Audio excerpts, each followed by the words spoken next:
Risk কি নির্ধারিত না অনির্ধারিত? ফিক্সড, নির্ধারিত। ফর এন এক্সাম্পল, ধরুন আপনি সারা জীবনে 1 কোটি টাকা ইনকাম করবেন। কয় কোটি? 1 কোটি টাকা ইনকাম করবেন, এটা নির্ধারিত, আল্লাহ তাআলা ফিক্স করে ফেলেছেন, এটা আল্লাহর সিদ্ধান্ত।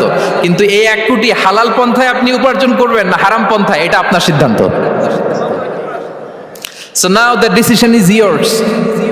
যদি আপনি পরিশ্রমী হন, যদি আপনি সৎ পথ অবলম্বন করেন, তাহলে ওই 1 কোটি আসবে আপনার কাছে, কিন্তু হালাল পন্থায়। আর যদি আপনি হালাল হারাম মিক্স করেন, টেবিলের উপর দিয়েও নেন, নিচ দিয়েও নেন, আসবে কিন্তু 1 কোটি। আসবে কয় কোটি? কথা বোঝে নাই বোধহয়। টেবিলের নিচ দিয়েও যদি নেন, সারা জীবনে আপনি পাবেন কত? 1 কোটি। So now the decision is years, সিদ্ধান্ত আপনার। হালাল পন্থায় উপার্জন করবেন না হারাম পন্থায়? বলেন হালাল না হারাম?